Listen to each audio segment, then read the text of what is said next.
the latest edition of UPS Ultimate Access, where we bring you the best stories from inside the golfing ropes. This month, we speak to Lee Westwood's caddy, Billy Foster.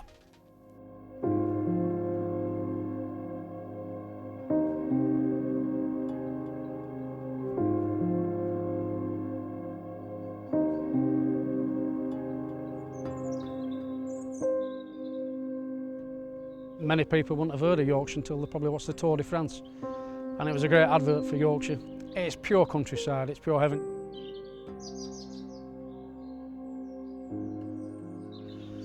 People are just straight talking, honest and very welcoming, so why do you want to move anywhere else?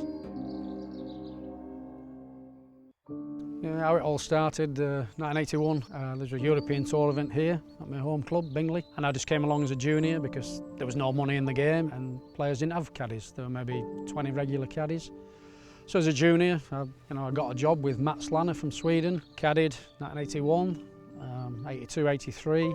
Then my best friend Gordon said, why don't we go to Spain on a 6 weeks holiday, and we all caddied at the Spanish Open and the Portuguese Open, and it was only then that Hugh Ballesteros took a shine to me and asked me if I wanted to come back and caddy full time in 1983, 84. So I was an apprentice joiner at the time. I figured why not?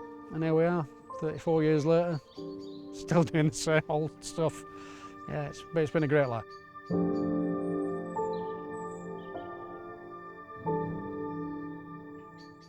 I set off caddying because I wanted to improve my own game and learn a lot about the game and do a bit of travelling around Europe. Caddies couldn't afford to fly anywhere and stay in decent hotels, so I got overnight buses, slept on trains.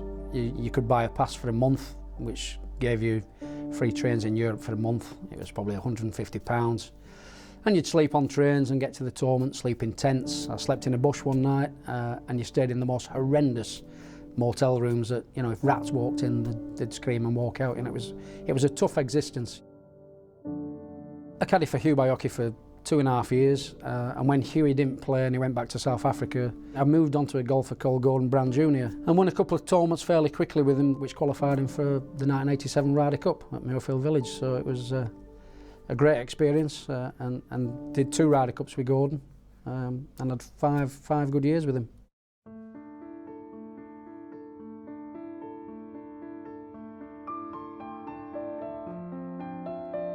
I'd been offered this job as an assistant pro at the end of that season. I told Gordon Brown Jr. that I was giving him 6 weeks notice I was going to take a job as an assistant pro. And I thought the one place that I haven't been that I would love to go to was Japan. And the 2 jobs at the time that I thought might be available was David Fearty and Seve Ballesteros. But obviously I didn't have the bottle to ask Seve. And the draw came out for the first round in Stuttgart, and it was Gordon Brown Jr., David Fearty and Seve Ballesteros and all that. As fate would have it. And we were walking down the second hole, which is a steep tee, elevated tee, and I ran down the hill and somebody was walking behind me pretty close, and I turned around and it was Seve, and he just turned to me and said, what's your plans for next year? I said, I'm retiring, I've had enough of caddying, I'm going to go as assistant pro. And he just said, you're too young to retire, and I'm looking for a caddy for next season. I went, oh, are you? Okay, and I completely blanked him and kept walking. It was inside my head, and I went home that night, slept on it. And I thought, you plonker, Seve Ballesteros has more or less said to you, Billy, do you want to caddy for me next season? And you haven't given me an answer. And I thought, this guy is the Tiger Woods of his generation, the dominant force, and an absolute legend of the game. How can you turn it down? So I just wrote my name and address on a card, and as I got to the golf course, he'd already teed off. So I ran up the first hole in Stuttgart, and as he walked off the first green, I said, Seve, if you want to bring me out of retirement, you know where I am. And I left it at that.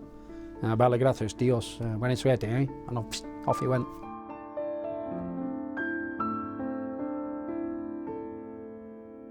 So a couple of weeks after I got home from Stuttgart, I was still living at my parents' house, and this arrived. Obviously no emails or mobile phones or anything in them days. A letter. Who'd have thought a letter? So there it is, Seve Ballesteros Sota, which not a lot of people know that. And it actually builds you up a little bit for a short sentence and then just tells you as it is. So it goes, "Hi, dear Billy, I am writing to you regarding our conversation during the German Masters for you to caddy for me next year. All pleasant. I've been watching you a little bit and I like your attitude as a caddy." End of. Now let me tell you my conditions. That's exactly what it says. "First of all, I don't want you to speak to the press because this can cause problems and confusion.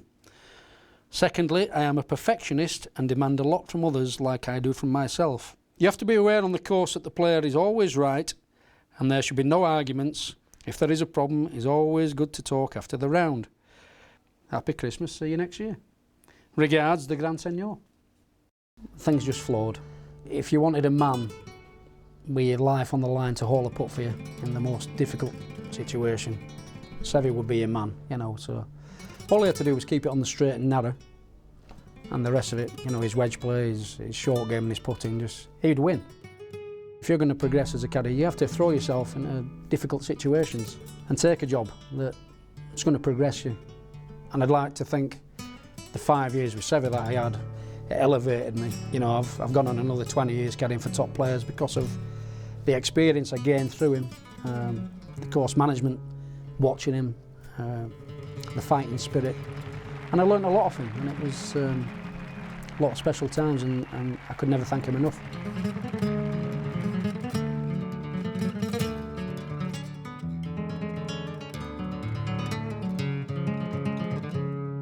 So you move on to pastures new and you work for somebody else, and it was Darren Clarke at the time. He was probably 25 years old, and you've just left so many good memories and experiences that you've got from Seve into trying to help Darren.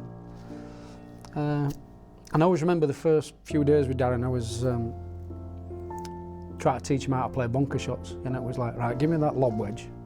Here's a 7-iron, you know, and I made him.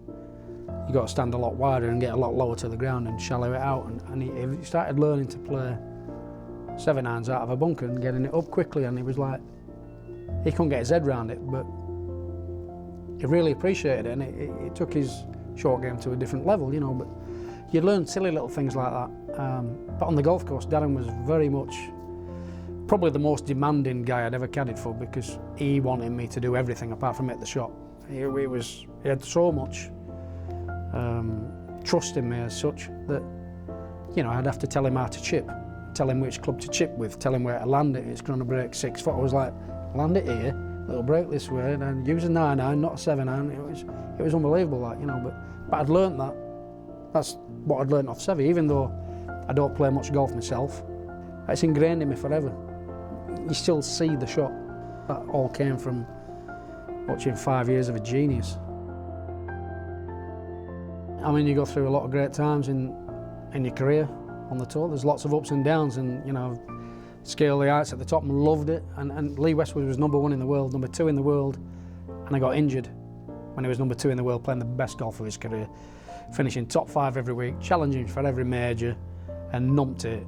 Tried to kick a football, stood in a home, and he went one way, my foot was going another. Carnage. Yeah, and lost my job because it took too long. It's not the pain, it's not the operations, it's the mental turmoil of doing nothing for what turned out to be 15 months of my life. Horrendous, because you're missing your life you had, travelling all around the world, and you're lying on a sofa for 12 months. Yeah, not good, not cool, but ultimately glad to be back.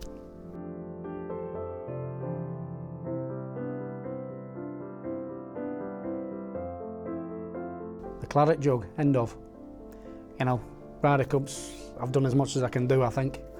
Got a lovely room here. It'd be nice to have a claret jug sat in here at some stage, even if it's a plastic one.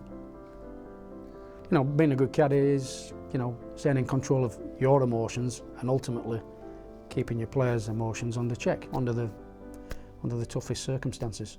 It's like being a rally driver's navigator. Somebody's providing you with the information, the player's got the steering wheel, eventually he's going to stay where he wants, but you can only provide him with that information.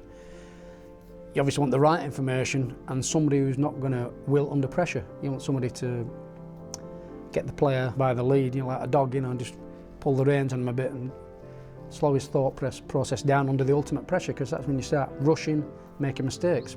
But only experience can put you in that position that you feel comfortable with the ultimate pressure. Sum it up, back home and people are proud of me, and I love coming home. I'm fortunate to travel all over the world, Australia, South Africa, Far East, America, whatever. But it's testament that I've moved 4 miles in my life, and listen, I don't think I'm any different. No different whatsoever. I'm still the same bloke. I don't look about what other people think or what I've achieved, because at the end of the day, I come here into the 19 for a pint on a Saturday night, because that's what I want to do, and it's just still the same old lads, and I'd like to think I haven't changed, and that's the way it'll always be.